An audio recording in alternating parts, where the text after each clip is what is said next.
2,7 milliards de joueurs dans le monde en 2021, 500 millions de plus attendus d'ici 2023. Le marché du jeu vidéo est en croissance permanente. On peut même donner des chiffres plus business, 5,6 milliards de chiffres d'affaires en 2021. Un nouveau bilan est sorti aujourd'hui. Pour la France, c'est 1,76 milliard de chiffres d'affaires en 2021. Alors c'est un marché qui continue à attirer des joueurs, ça on l'a compris, qui attire aussi des industriels, mais aussi d'autres acteurs, le marché du B2B, celui du divertissement, de la musique et du marketing aussi. Alors on va faire le point sur tout ça aujourd'hui avec nos invités en plateau. Nous avons Nicolas Chouat, fondateur et président de la société Becarog eSport. Bonjour. Bonjour. Alors vous avez lancé une nouvelle équipe amateur de eSport, c'est votre actualité. Pour quel jeu ? Alors on est actuellement sur plusieurs jeux, sur League of Legends, ouais. en priorité, et puis on a des jeux de fighting comme Street Fighter. On est aussi présent sur PES, voilà, PES et sur Smash Bros. Alors pour rappel, Becarog eSport, c'est l'alliance en fait de Bunker, le club de jeux vidéo que vous avez fondé en 2010, et de Republic of Gamers, ROG, marque spécialisée dans le gaming, créée justement par le constructeur d'ordinateurs taïwanais Asus. Et donc, j'y viens, à vos côtés, nous avons un représentant d'Asus France, Jonathan Angel, directeur du marketing chez Asus France. Bonjour. Bonjour. Bienvenue sur le plateau de Smart Tech. Alors Asus est déjà bien implanté dans le secteur du vidéo, puisque vous êtes le premier constructeur de matériel de gaming au monde. Alors pourquoi vous vous tournez vers cette collaboration avec Becarog ? Alors pour nous, elle était relativement naturelle. L'histoire d'Asus, elle est ancrée dans le jeu vidéo. Les premiers produits qui sont sortis aujourd'hui chez Asus, dans notre histoire, c'est des cartes mères, des cartes graphiques. C'est des joueurs, les premiers qui ont pris nos solutions. Et rapidement, quand l'e-sport a évolué, on était présent. On pourra en reparler, mais l'histoire était un peu plus longue. Si on avance jusqu'à la relation avec Becarog, elle était assez simple. C'est qu'on a trouvé finalement des valeurs communes. Nous, on avait déjà des investissements dans l'e-sport. Et quand on s'est rencontrés, quand on a changé ensemble, on a vu qu'on avait des visions communes, des valeurs qu'on a envie de partager. Et puis ça s'est fait un petit peu naturellement à cette association pour aller un peu plus loin et permettre à des joueurs amateurs de devenir professionnels. Et finalement, nous, notre identité, c'est donner la possibilité à des joueurs finalement d'assouvir leur passion et pourquoi pas demain de gagner leur vie grâce à cette passion. Donc de votre côté, la réponse à cette alliance, c'était peut-être cette question justement de sponsoring, de pouvoir développer, faire vivre une équipe ? Effectivement, en gros, ça s'est fait un peu en plusieurs phases. Déjà, Bunker eSport, c'est une structure que j'avais créée en 2010, qui était une structure plus ou moins amateur, et ça a mis du temps parce que à l'époque, c'était pas encore développé comme maintenant, et il fallait, pour faire vivre une structure, avoir des financements, décrocher du sponsoring. Déjà, pourquoi je l'ai créé, c'est parce que moi-même, j'ai été joueur professionnel. Et à l'époque, en 2004, 2005, 2006, 2007, il n'y avait pas encore ce développement de l'e-sport. C'était pas encore parlant. Et donc, en fait, c'était pour répondre à cette problématique-là et pour apporter aussi, que ce soit au niveau de la formation des joueurs et donc, du financement de mes joueurs, justement, cette partie-là. Donc après, naturellement, avec ce partenariat qu'on a noué avec Asus, on a pu justement créer cet axe stratégique. Et voilà, ça s'est fait vraiment naturellement. Et pour nous, c'est un support qu'on a au quotidien, que ce soit sur la partie équipement, où on a un appui total et puis financier. Donc non, franchement, aujourd'hui, on est très contents. Alors, il y a plusieurs facettes chez Beka, ex-Bunker, aujourd'hui Becarog, qu'on va développer au fur et à mesure qu'on avance dans cette émission, parce que l'idée, c'est d'explorer ensemble ces nouvelles possibilités qu'offre le secteur du e-sport. J'ai donné le chiffre tout à l'heure, 5,3 milliards de chiffres d'affaires rien qu'en 2021. Pour qui ? Pour les créateurs de jeux ? Alors c'est plutôt éclaté. Quand on parle de ce chiffre-là, c'est vraiment global. Après, dans le chiffre d'affaires qui est généré, vous avez une partie qui est exploitée par les éditeurs, une partie qui est réservée au sponsoring. Aujourd'hui, en fait, c'est vraiment éclaté, sachant que les éditeurs s'y mettent aussi à l'e-sport. C'est pas quelque chose c'est quelque chose de nouveau. Pour la partie sponsoring, ça représente à peu près 40%. En tout cas chez nous, et de manière générale et globale. Et puis après, vous avez toute la partie publicité, droit télé, Et la partie hardware, finalement, les machines. Ouais. Dans le marché du jeu vidéo, quand on parle de jeu vidéo dans son ensemble, qui est la première industrie aujourd'hui de divertissement en France, on a effectivement la partie software, éditeur, et hardware, équipement. Dans l'équipement, il y a les consoles, donc les Xbox et les PlayStation. On compte également aujourd'hui les devices qu'on appelle donc même les smartphones, aujourd'hui mobiles, on en a chez Asus ROG, les téléphones dédiés aux gamers, évidemment les PC portables également. Aujourd'hui, on est plus sur un 60%, on va dire, software, éditeur, et 40% hardware sur ce marché-là. Et au sein de l'hardware, on a vraiment entre l'IT, donc smartphone et PC, un 50-50 entre l'IT et les consoles aujourd'hui. Donc le marché est très dynamique, il est en croissance constante, et nous on le voit sur le marché des ordinateurs portables aujourd'hui, gamer, qui tire la croissance du marché global des ordinateurs portables. Alors, Beka, vous étiez donc aussi un groupe, vous êtes toujours d'ailleurs, un groupe d'événementiel. C'est la preuve aussi que le e-sport, ça peut être un vecteur de communication aujourd'hui ? Ça peut être un vecteur de communication. Nous, en tout cas, dans l'approche, j'ai mis à peu près, on va dire 10 ans pour pouvoir sortir un véritable modèle. Nous, aujourd'hui, chez Beka, on s'appuie sur des forces. On a notamment l'appui d'une société qui s'appelle WGF, donc avec un produit qui s'appelle Place. Donc je suis un des cofondateurs. Et en fait, à l'époque, c'est vrai que quand je vous parle de ça à l'époque, c'est 2004, 2005, j'ai eu la chance de travailler avec certains éditeurs. Et puis on s'est rendu compte que ce qui revient souvent, c'est la partie solution logicielle pour la gestion d'événements, la gestion de tournois. Et donc en fait, il était pour moi logique et normal d'apporter en fait ces solutions-là en fait au quotidien. Donc pour nous chez Beka ROG, on s'appuie en fait vraiment sur des fronts importants, donc que ce soit la partie logicielle. On a aussi chez nous toute la partie entertainment. Donc aujourd'hui on a... Il y a un exemple là qui peut peut-être aider nos téléspectateurs à imaginer comment on peut utiliser le e-sport aujourd'hui pour faire de la communication, pour créer l'événement. On peut citer le concert du rappeur Gazo dans GTA V, Roleplay. L'impact médiatique quand même, je le rappelle, c'était 2,7 millions de vues cumulées avec un pic de spectateurs à 59 millions. Ça a fait le tour de la presse spécialisée, c'est ce qu'on voit à l'image, donc c'est assez impressionnant de quitter le monde réel pour arriver dans le virtuel et de faire des chiffres qui sont presque meilleurs que ce qu'on aurait fait avec un spectacle en présentiel. Ça fait partie de... peut-être est-ce qu'on peut englober ce genre d'événement dans les chiffres qu'on a donnés tout à l'heure en chiffre d'affaires ? Est-ce que ça fait partie de l'avenir du e-sport aussi ? Pour nous, c'est une nouvelle manière déjà de communiquer.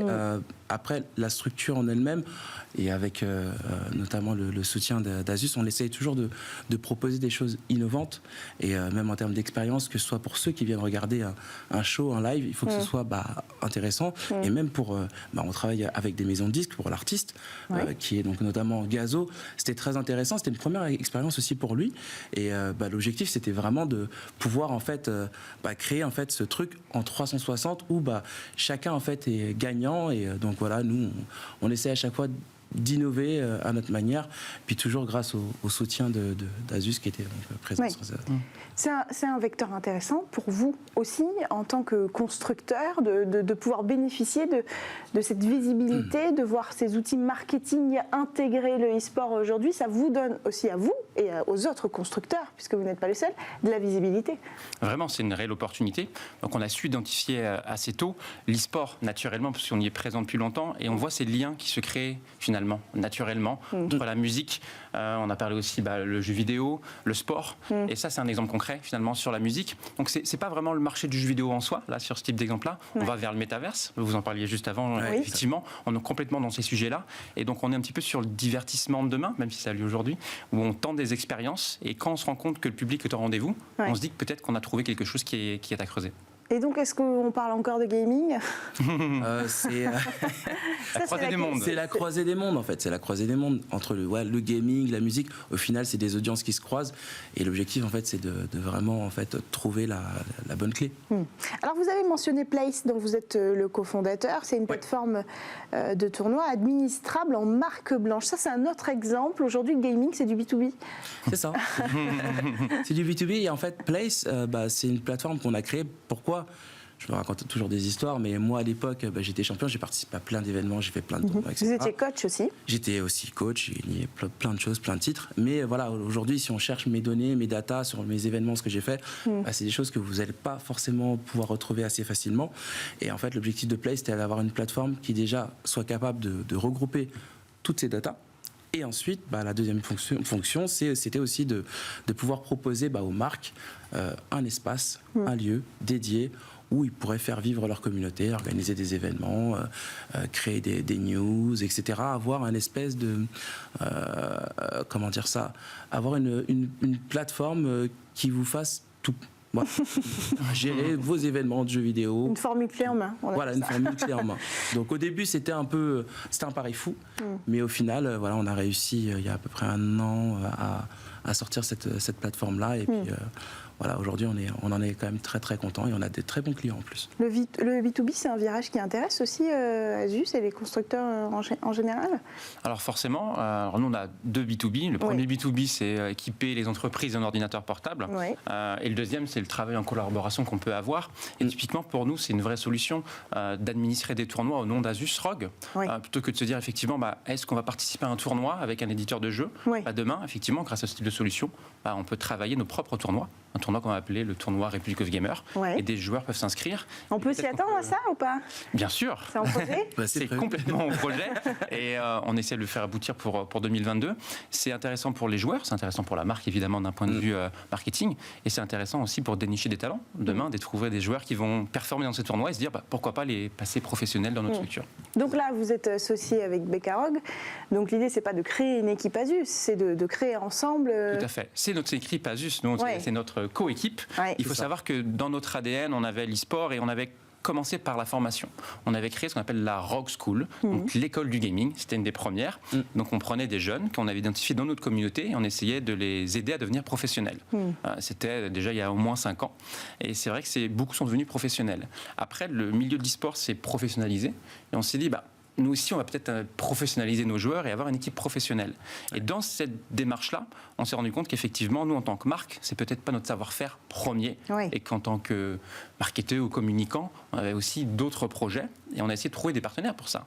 Et c'est là qu'on a discuté ensemble. C'est là qu'on s'est dit, plutôt que nous, Asus ROG, aller mettre un gros logo sur une marque déjà très bien installée, comme aujourd'hui les grandes équipes qui sont dans les tournois européens, c'est intéressant peut-être d'un point de vue communication, mais nous, on est une marque endémique dans le jeu vidéo et on voulait co-créer. On voulait aussi mettre un petit peu les mains ensemble là-dedans et pas simplement être visuellement présent sur le maillot. Et c'est là où, effectivement, on s'est trouvé et on s'est dit qu'il y avait des choses à faire. C'est ça. Alors, il y a une notion dans votre projet qui est aussi celle de porter des sujets comme la diversité ou l'intégration sociale. Globalement, c'est un sujet qui émerge et qui accompagne le gaming, le e-sport depuis quelques années. D'abord, le sujet de la diversité, évidemment. Quand on parle de jeux vidéo, on pense équipement. On ne pense pas forcément accessibilité. Alors, comment vous vous tournez vers ces sujets d'intégration sociale? Nous, simplement pour vous expliquer un peu ce qu'on fait chez Bekarog, on a un certain nombre de joueurs qui jouent chez nous. On essaie de donner la chance à tout le monde. On a par exemple des joueurs qui sont notamment en Afrique, qu'on a détecté récemment, et notamment à Madagascar, au Cameroun, et on a été en fait amené à creuser des tranchées, à faire venir en fait Internet jusqu'à chez eux pour qu'ils puissent justement participer à des événements, compétir. Et donc certains se sont même qualifiés, ont même participé à des championnats importants. Et en fait c'est ça dans l'aventure, c'est vraiment de pouvoir en fait apporter toutes ces solutions, aller au bout en fait. Moi j'ai une autre casquette, donc celle d'organisateur. Je suis amené souvent à organiser des événements en Afrique et c'est vraiment quelque chose que je porte, que je mets en avant. On est capable de faire des événements en Europe, on en fait en Afrique, on essaie de faire des événements de la même échelle et de proposer au final la même expérience pour les joueurs. Donc aujourd'hui c'est ça, c'est vraiment en fait pouvoir apporter cette expérience-là à ces jeunes-là et aujourd'hui c'est vraiment ce qui nous renforce chez Beka. Comment vous faites votre part dans cette responsabilité d'intégrer plus de diversité sociale, de permettre peut-être cet ascenseur social aussi dont on parle par le biais du jeu vidéo en tant que constructeur. Bien sûr. Bon, chez Azus, on a 2 combats. On a un premier combat qui est l'électronisme. Oui. C'est vraiment un sujet que nous, on a aujourd'hui à cœur. On le combat, on travaille avec différentes associations effectivement pour combattre ce sujet-là. Sur le sujet gaming, maintenant, de manière plus claire, un de nos premiers combats, c'était d'aller chercher des joueurs qui pas forcément étaient bien équipés et qui travaillaient sur du matériel qui était vraiment bas de gamme et pouvoir leur donner cette occasion de briller. Et on a des très belles histoires de gens qui, effectivement, via le jeu vidéo, ont eu un ascenseur social. Et aujourd'hui, ont des milliers, ou pour certains des millions de followers sur Twitter, sur Twitch, et vivent une vie incroyable grâce aux jeux vidéo. Et c'est vrai que si on regarde peut-être 10 ans en arrière, jamais on n'aurait pu imaginer ça. On avait le cliché du joueur un petit peu dans sa chambre. Et presque souvent un peu isolé et qu'est-ce qu'il fait tout le temps sur son ordinateur, et on se rend compte qu'aujourd'hui ça peut être vecteur finalement de réussite sociale également. Oui, parce qu'effectivement il y a cette question d'innovation technologique qui est difficile parfois à combiner avec l'accessibilité en termes de prix. Ce sont des prix assez élevés aujourd'hui pour avoir un équipement qui tourne suffisamment bien pour pas être en plus pénalisé par rapport à ses collègues qui vont jouer sur le même jeu. Donc l'innovation technologique, c'est aussi au cœur de ce que vous proposez. On a parlé tout à l'heure de smartphones, d'ordinateurs. Je crois que vous avez amené avec vous aujourd'hui votre dernière innovation. Alors il y a eu l'iPhone dédié au gaming présenté en 2018. Ça fait partie des vecteurs aussi d'accessibilité. Tout à fait. Nous, notre objectif, c'est toujours, notre credo, c'est in search of incredible. Donc à la recherche de l'incroyable, pousser tout le temps l'innovation. Mais qui dit pousser tout le temps l'innovation, finalement, c'est après cette innovation de réussir à la faire redescendre sur l'ensemble des gammes. On a des exemples, typiquement sur Asus, on est vraiment spécialisé sur l'ordinateur portable. On avait commencé à mettre des seconds écrans sur des claviers. Donc imaginez votre clavier qui est scindé en deux et vous avez un deuxième écran finalement sur votre clavier. Cette technologie a commencé sur des produits plutôt élevés, sur le haut de gamme.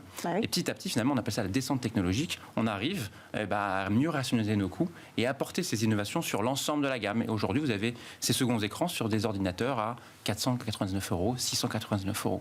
Et c'est un petit peu l'objectif aussi sur le gaming. Quand on sort un tout nouveau produit avec les dernières cartes graphiques, forcément, c'est des prix qui sont élevé pour un ordinateur portable. Il est extrêmement performant. Mais avec le temps, on arrive aussi finalement à utiliser peut-être les anciennes générations de cartes graphiques pour les mettre sur des ordinateurs plus accessibles. Et aujourd'hui, vous pouvez acheter un ordinateur portable performant pour jouer aux vidéos sous 1 000 €. C'est possible. Alors, un autre sujet que je voulais qu'on aborde aujourd'hui, on a parlé de ce monde de la musique, on a parlé du e-sport comme vecteur d'intégration sociale, aussi comme opportunité pour le B2B, pour le marketing, pour la communication, pour la musique. Parlons du rap, puisque je crois qu'Orelsan est l'ambassadeur de l'équipe Becarog. Pourquoi ? Quel est le lien entre le jeu vidéo, le e-sport précisément, et le rap? Le e-sport et le rap, je l'ai dit tout à l'heure, il y a des audiences qui sont communes. Après, en ce qui concerne Orelsan... C'est le même public, vous voulez dire? Oui, c'est le même public, c'est les mêmes audiences, donc voilà. Et puis, pour Orelsan, c'est cool d'être avec lui. Il a une réputation de joueur, c'est pour ça? C'est un joueur, il aime beaucoup les mangas, et voilà, on a eu un bon feeling, et c'est un très bon ambassadeur. Ouais. Après, on le laisse... souvent gérer sa communication, Mr. Aurel.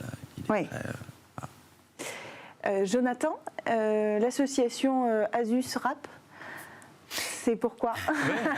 C'est ce qu'on expliquait tout à l'heure. Pour nous, c'est ce qu'on appelle l'extorsion d'audience. Vous savez, le jeu vidéo, on le disait tout à l'heure, il pouvait paraître cliché. On a encore des joueurs qu'on appelle les hardcore gamers, qui aujourd'hui, eux, ils s'intéressent qu'aux machines et aux jeux vidéo. Mais quand on commence à regarder les autres passions des joueurs, on découvre qu'il n'y a pas que le jeu vidéo. La musique en fait partie. Le rap, pour moi, est une des musiques que certains joueurs aiment. Il y a aussi d'autres joueurs qui aiment tout au type de musique. On a aussi des métalleux qui adorent le gaming. Donc c'est assez large. Mais on a eu effectivement des possibilités de connexion autour du rap, autour du hip-hop de manière générale, qui se sont faites et qui ont fonctionné. On l'a vu avec Gazo tout à l'heure lors du concert. C'est évident que des noms comme ça attire aussi, on en revient à ce vecteur marketing du e-sport, mais ça attire des marques, ça attire du public et donc des marques parce qu'il y a une audience qui se crée, qui est donc évaluable financièrement aussi. Donc l'idée c'est ça en fait, c'est de faire sortir le e-sport aussi de la chambre, comme vous l'avez dit, et d'en faire aussi un vecteur de nouveaux marchés. clairement, et on est aujourd'hui dans des stratégies de communication. Ouais. Dans mon métier, marketing, c'est aussi de réfléchir à ça, de réfléchir à nos audiences, qu'est-ce qu'elles attendent d'Asus et de Rogue aujourd'hui. Et on trouve finalement des liens et des passions. Et quand on voit les résultats qu'on a eus encore une fois sur le concert, on se dit qu'on a peut-être touché quelque chose d'intéressant. Après, il faut rester ouvert. Il y a beaucoup d'autres pistes. Et il faut toujours être à l'affût finalement de ce qui va être possible de faire et continuer d'innover, même dans nos communications finalement. Quel secteur pourrait être intéressé par le e-sport ? Par le e-sport, on a par exemple un client avec qui on a travaillé, qui est Ikea, qui est non endémique. D'accord. Et avec eux, on a fait une très très belle opération, notamment d'ailleurs. C'est en collaboration avec avec Asus. En plus, donc c'était sur une gamme. Pour la petite histoire, on a créé une collaboration avec Ikea. L'idée, c'est d'avoir du matériel, du bureau, c'est ça ? Exactement. Donc on a fait du mobilier Ikea brandé Republic of Gamers. D'accord. Et donc finalement, vous pouvez acheter un bureau, une lampe, une chaise chez Ikea, matériel Ikea, qui est effectivement fait en collaboration avec Asus Republic of Gamers. Et ils ont voulu prendre la parole, créer un tournoi que Nicolas a pu mener pour Ikea. Avec Place notamment.